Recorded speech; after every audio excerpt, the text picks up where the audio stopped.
EDH Deck Building. I am your host, Demo, and this is my second and final deck tech from Brothers War, and it is going to be Mishra Eminent 1/2 blue, black and a red, Human Artificer 5/4. At the beginning of combat on your turn, create a token that's a copy of target non-creature artifact you control, except its name is Mishra's War Form, and it's a 4/4 construct artifact creature in addition to its other types. It gains haste. Sacrifice it at the beginning of the next end step. I think this is a fantastic commander. I had this number 2 on my list of the best commanders from the set. I think it is going to be a popular one. We have a unique ability. It's also a powerful ability. It's doing a lot of different things. There is a few different directions you can go here. I think most Mishra decks you see are not going to be looking like other Mishra decks because there's so much that fits with here. Like basically any non-creature artifact is going to fit with your commander. So that opens you up to a whole lot of possibilities. So I think a lot of Mishra decks are going to look a lot different, which is good. So first of all, a few cards that I think just work really, really good in a Mishra deck. Determine Iteration, 1 and a red enchantment at the beginning of combat on your turn. Populate. The token created this way gains haste. Sacrifice it at the beginning of the next end step. Boy, where have we seen that wording before? Of course, on our commander. Our commander is creating a token. Both of these will trigger on combat. Of course, we will make the token with our commander first, and then we will populate and create another token copy of the token we just created. And of course, the other token copy that we get is going to be sacrificing at the next end step as well. So that fits everything else we're doing. Speaking of which, I think Braid's Arisen Nightmare is actually a fantastic fit here. This is one that maybe people might not have thought of yet. 1 black, black, Nightmare 3/3. At the beginning of your end step, you may sacrifice an artifact, creature, enchantment, land, or planeswalker. If you do, each opponent may sacrifice a permanent that shares a card type with it. For each opponent who doesn't, that player loses 2 life and you draw a card. I think this is a perfect fit with Mishra because, of course, we're creating that token copy that's going to get sacrificed anyway. Again, we have to stack the triggers appropriately here so that Mishra's ability goes on the stack first and then Braid's goes on the stack so that, of course, Braid's will resolve first, and we're going to sacrifice the token that we were going to sacrifice anyway to our commander's ability. This is just win-win for us. I think it's a great fit in the deck. Maestro's Ascendancy, I think, is a pretty good fit here as well. Black, red, and a blue enchantment. Once during each of your turns, you may cast an instant or sorcery spell from your graveyard by sacrificing a creature in addition to paying its other cost. If a spell cast this way would be put into your graveyard, exile it instead. So we're not doing any sort of a spellslinger theme in here, but we do have a fair amount of instants and sorceries in the deck, just like any commander deck would, right? So if we have, say, a Bedevil in our graveyard, want to recast it, we'll create that token copy at the beginning of combat, and then we can attack with it,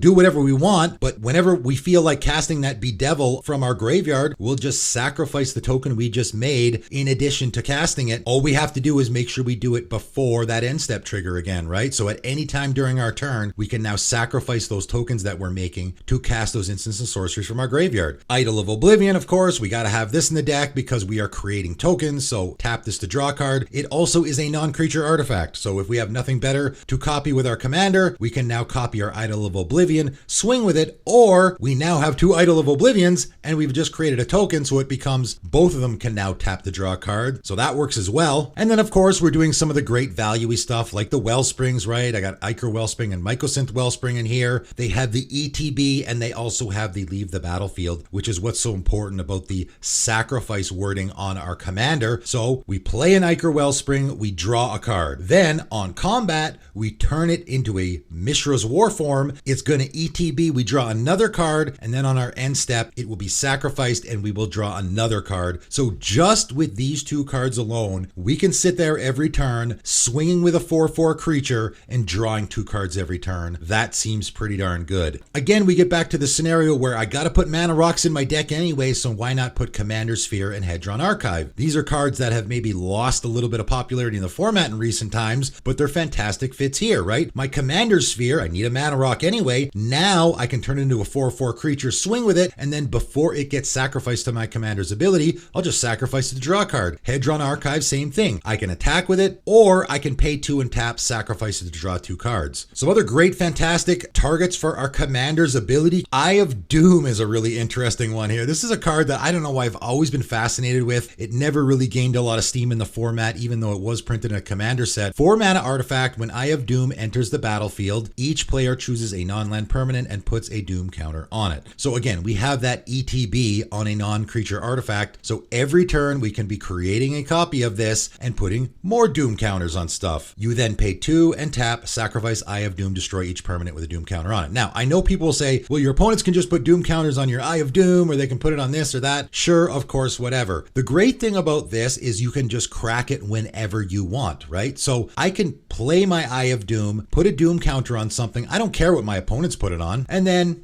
maybe I won't crack it right away. Then the next turn I can do the same thing, and then the same thing, and the same thing, and I can just keep putting Doom counters on everything. My opponents will as well. Pretty soon, almost everything on the table maybe has Doom counters on it, and at any point, I can crack the original Eye of Doom, which is only going to look for permanents with Doom counters on them. Doesn't matter how I got there, and then destroy all of those permanents. So this can be a really interesting, especially with the politics theme, interesting sort of board wipe in the deck. Some more value-y artifacts, Aether Spellbomb, Sleeper Dart, right? These are just great, handy non-creature artifacts to have that we can turn into creatures. Again, we can just swing with them if we want to or not. Aether Spellbomb certainly would be one where I would probably want to turn it into a Mishra's War form, swing with it, because it has 2 abilities that aren't tapping. So I can attack with it, and then after I've attacked, I can either pay a blue and sacrifice it to bounce a creature, or I can pay 1 and sacrifice it to draw a card. Sleeper Dart I really like. When it enters the battlefield, I draw a card. So every time I create a token copy of it, I'm going to get a card draw, and then I can tap and sacrifice it, have target creature not untap during its controller's next untap step. And of course, because I can do this every turn, this is a great way to permanently tap down someone's creature if you need to, right? If you're in a desperate spot, your opponent has a Blightsteel Colossus or something, now I can permanently keep it tapped down by creating a Sleeper Dart and sacrificing it every turn. Retributive Wand is a fantastic one. 3 mana artifact, pay 3 and tap. Retributive Wand deals 1 damage to any target, so it's a really, really bad pinger effect. However, we're probably never going to do that. What we're going to do is we're going to create a token copy of this, and then when it gets sacrificed on our end step, Retributive Wand deals 5 damage to any target. That's the part we want out of this. So we can just sit here creating a token copy of our Retributive Wand every turn, and on our end step, we get to hit something for 5 damage. We could even close out the game. I mean, 5 damage, that's a hefty amount of damage. Mishra works really good with vehicles, actually. I sort of discovered this incidentally because, of course, vehicles are non-creature artifacts that want to become creatures, and Reaver Titan is one that I threw in this deck. I think this is a fantastic include here. I just really love this card all around. It's from Warhammer 40k. It's a really fun card, I think, in a commander game. Has protection from mana value 3 or less, which means it's really hard to get off the table. Now, of course, it's a 10/10, and when we create a token copy of it, it's only going to be a 4/4. So we're making it a lot smaller, which seems like not great. However, the important part here is whenever Reaver Titan attacks, it deals 5 damage to each opponent. That's the part I really like. So again, we can create the token copy here and immediately swing with it and deal 5 damage to each opponent. We don't really care what happens to the token after that, right? So any vehicle, you really could just do a Mishra vehicles deck by creating those token copies of your vehicles and turning them into creatures. Of course, your commander's pretty good at crewing as well, right? It's a 5/4, so it's going to be able to crew most vehicles. It can crew our Reaver Titan. And of course, our Reaver Titan will have Summoning Sickness right away. That's the other thing that works great here, is that your Mishra's giving it haste so it can attack immediately. But on the following turn, I can now crew my Reaver Titan and create a token copy of it that is a creature. So I have a 10/10 Reaver Titan and a 4/4 Reaver Titan. They can both swing, going to deal 10 damage to each of our opponents. Man, this can close out the game really, really quick. Nautiloid Ship is another favorite vehicle of mine from Baldur's Gate. 4 mana vehicle, 5/5 with flying. When it enters the battlefield, exile target's player's graveyard. So it's fantastic graveyard hate that you need in every commander deck. And of course, it's an ETB. So every turn, we can exile another opponent's graveyard. Make sure none of our opponents have any good stuff in their graveyard. More importantly, though, whenever Nautiloid Ship deals combat damage to a player, you may put a creature card exiled with Nautiloid ship onto the battlefield under your control, so we can keep doing this every turn. And the way it'll work is we will create that token copy of our Nautiloid ship, immediately swing with it. It's got flying, so it's likely our opponents won't be able to block. We just exiled their graveyard with our token copy when we created it, so that's what the Nautiloid ship that we are attacking with is looking at. It's looking at the graveyard that we just exiled. We connect with our opponent, we take something out of exile, put it into play under our control, and then we sacrifice our Nautiloid ship on the end step. But we still have our opponent's creature. That doesn't go away. We still get to keep it. So that's why I think this is a fantastic fit in this deck. Not only do I get that repeatable graveyard hate, but also I get to keep stealing my opponent's creatures over and over and over again. Sky Sovereign Console Flagship is such a phenomenal fit with a Mishra for a couple of reasons, okay? So 5 mana legendary artifact vehicle 6/5 with flying. Whenever Sky Sovereign's Console Flagship enters the battlefield or attacks, it deals 3 damage to target creature or planeswalker an opponent controls and has crew 3. So how this is going to work, and I have play tested this deck and it works so well. I play my Sky Sovereign Console Flagship. It ETBs, so we have a artifact here with an ETB, which is great. So I immediately can do 3 damage to a creature. Then on combat, I'm going to create a token copy of my Sky Sovereign, which will also ETB. But of course, because it's legendary, I will immediately lose it, right? Incorrect. This is the other really neat thing about Mishra's ability. Mishra is turning that non-creature artifact into a token with a different name. It's now called Mishra's Warform. And how the legendary rule works is it only cares about things with the same name. So if I create a token copy of something and it has a different name, the legend rule does not apply. So I get to keep my token copy of Sky Sovereign because it's called Mishra's Warform. So that's something else that Mishra Eminent One gets around, is the legendary rule. You can create token copies of legendary artifacts with Mishra and you won't lose them, at least not until your end step. So what happens is I create the token copy. That's called, of course, Mishra's Warform. I get to deal 3 damage. So now I've already done 6 damage this turn. And of course, because it has haste, I can immediately attack. And now I do an additional 3 damage because that's on the attack trigger as well. So I've now done 9 total damage in a single turn. What a fantastic fit with a Mishra, I think. Jester's Cap, another favorite of mine. You know, I put a lot of my personal favorites in this deck. Maybe there are better options to be creating token copy of stuff, but for me, I put the stuff that I think is fun and interesting. Jester's Cap is a 4 mana artifact. You pay 2 and sacrifice Jester's Cap, search target player's library for 3 cards and exile them, and then that player shuffles. So every turn we can be doing this, right? We can be creating a token copy of our Jester's Cap. It comes into play, we pay 2 mana, go get 3 menacing cards out of our opponent's library. They're win cons, whatever it is you're afraid of. Maybe you don't want to board wipe. Bane of Progress is probably going to be really good against this deck. Let's take that out of our opponent's library and make sure they can't use it. So I really like this card for dealing with those sort of situations that maybe you would have trouble dealing with otherwise, because we'll just take it out of our opponent's deck before they even get to it. How about Monkey Cage? Man, this is a card that I have been trying to make work for a long time, and I finally found a great fit for it. If you've never seen this card before, and probably most people haven't, here's what it does. It is a 5 mana artifact. Whenever a creature enters the battlefield, sacrifice Monkey Cage and create X 2/2 green ape creature tokens, where X is that creature's mana value. That's a weird one for sure, right? So normally in a commander game, you're going to throw this down and just hope that someone plays a big creature. I mean, I guess you could play a big creature and create a bunch of ape tokens, but it's a bit of a guessing game, right? You never really know what's going to happen. But with our commander, this works really well. Okay, so here's how this interaction works. I have my Monkey Cage on the battlefield. At the beginning of combat, I'm going to create a token copy of it, except it's going to be a creature. And of course, Monkey Cage is waiting for a creature to enter the battlefield. So what happens is I create a token copy of my Monkey Cage, except it's a 4/4 creature. Now a creature has entered the battlefield, so I'm triggering my original Monkey Cage. I'm also triggering the new Monkey Cage that I just created because it sees itself entering the battlefield. Now, I know people will say, oh, hold on, it's mana value and a token has a mana value of 0. Nope, a token has a mana value of 0 only if it's created from nothing. If you are creating a token copy of something, that token copy looks exactly like the original card, mana cost included. So the token that you are creating, the Mishra's Warform that you are creating, is a 5 mana